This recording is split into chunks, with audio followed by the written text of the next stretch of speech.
already know who it is, man. It's your boy, PoorBoySin, and the pole don't stand for Po. And y'all see the title of the video and the style of the thumbnail, and I have to start doing these type of videos more because I am the playground legend. I am the king of the neighborhood. If you're looking for an easy way out to grind and play NBA 2K19, hit up my guy Sports Gaming above. He has stacked NBA 2K19 accounts that come with high overalls, max badges, and rep rewards, and more, man. So hit up my guy Sports Gaming above. Make sure you type in his name correctly. He is the most trusted and reliable badge grinding and account service. So hit up my guy Sports Gaming on Twitter, man. Let's get into the video. I am showcasing how to win games. I've been winning games all year on the build everybody said was bad. I'm winning. I'm shooting 65.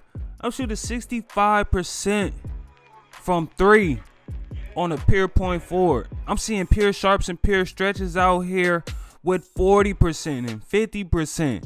Nowhere near 60%. I'm shooting 81% from the field, man. So I know what I'm talking about when I speak park on this game. So listen up here, man. We about to talk about some park tips for you guys. Give you guys some tips that you guys probably never think of in the middle of a park game, or even think of when you're about to play park. So first, let's start on fouling opponents when they're in takeover. So for example, scores 10-0. You and your teammates ain't scored a bucket yet. The other team got 10 points, and a post scorer just went into takeover. Now, mind you, you guys have to start checking overalls before games, because 94 overall and no 94 overall makes a big difference when it comes to takeover. So say you're playing a post scorer that isn't 94 overall. That is probably your best bet at winning that game. That's probably your best bet at winning that game, because his takeover isn't going to last that long. So you and your teammate have no fouls.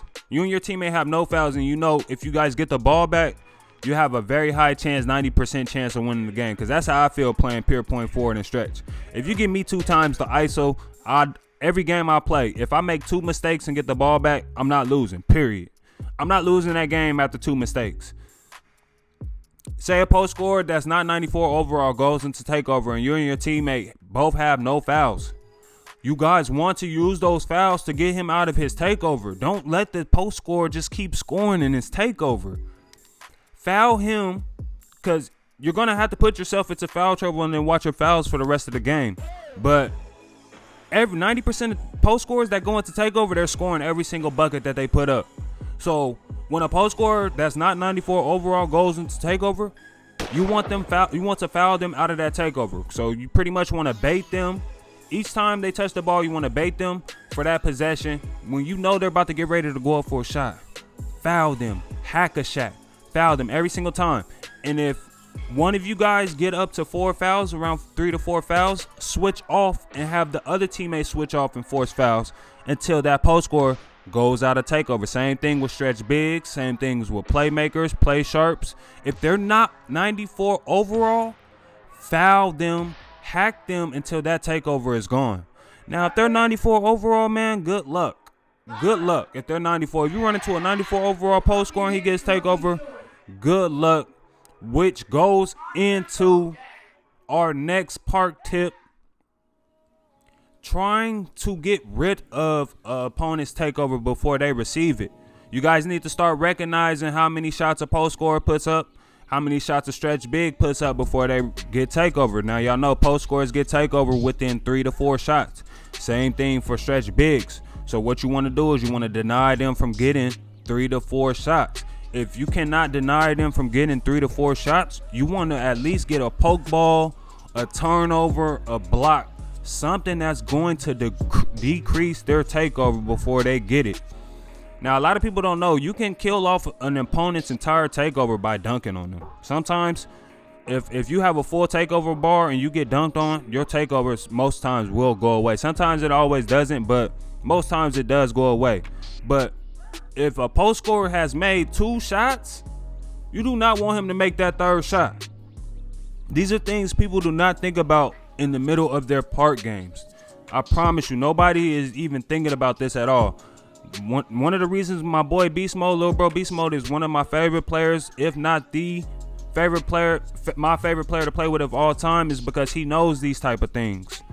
Other people I play with and pick up, sometimes they get too nervous, over anxious, and they forget things like this in the middle of a park game. When I'm playing with Beast Mode, I know he knows these type of things. So in the middle of a park game, me and Beast Mode don't even communicate. If a post score has takeover and Beast Mode has 4 fouls, he will switch off of me so I can come use my fouls on that post score until his takeover is gone. You guys have to think about these things, man, in the middle of park games if you want to win more park games. Like, some of y'all be asking how to win more park games. Like, these things go into play when winning park games, yo. Like, especially on the twos. Defense, good offense wins, but good defense will have you win every single game you play if you play good defense. So let's talk about another thing. Utilizing your attribute boost before takeover. A lot of you guys forgot. Mike Wang even said this on Twitter before. Your attributes go up as you're getting your takeover. So before takeover, so say for example, my pure point forward, and let's speak of my pure point forward without unlimited boost. So I have 75 3-point rating on the cap out. My 3-point rating is 75. Halfway through my takeover bar, my threes are probably at 80. My threes are probably at 80, 82. When I hit takeover, my threes are 85. Now, if you let your takeover bar boost up a little bit more, I think attributes boost up past that.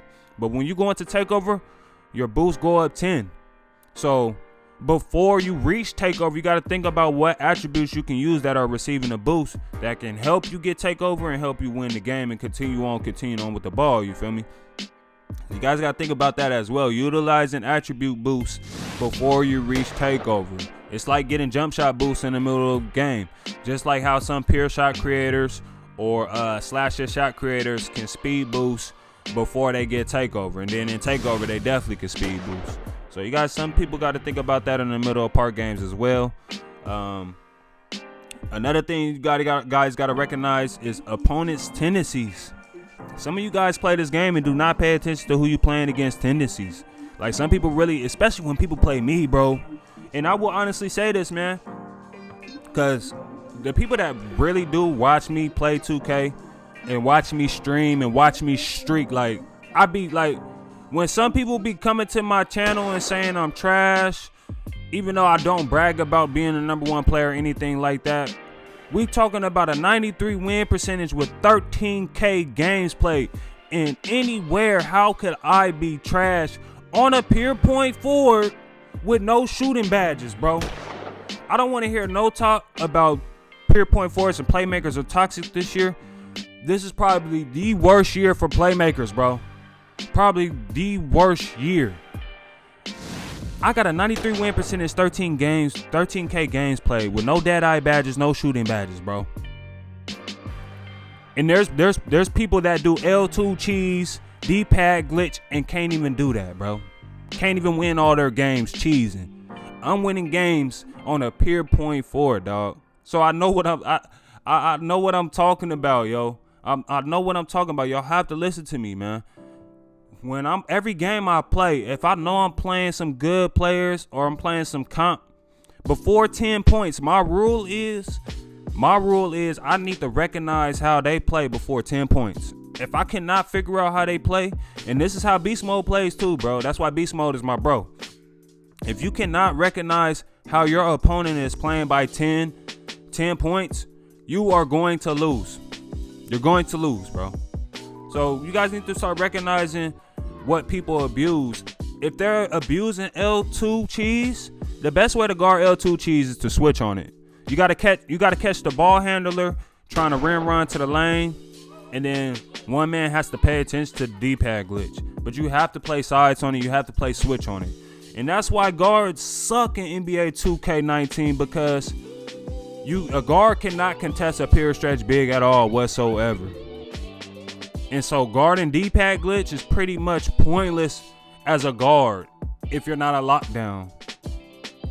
So I will say that even though you can recognize somebody's L2 cheese tendencies, it's very hard to guard. But besides that, speaking outside of that, you guys have to recognize their tendencies. Like, if they just want to run all game, if they just want to shoot threes, they want to force threes, if they're scared to go to the hole, if they're not using their pick and roll or pick and pop correctly, you guys have to recognize these things, man. Let me know down in the comment section, though, if you guys want more park tip videos, because I believe I gave some good tips out for you guys today. And I hope you guys appreciate this video, man. 120K subscribers down in the comment section. And I'm going to catch up with y'all on the next one. Y'all have a blessed day or night whenever you watch this. Y'all be easy. I'm out. One.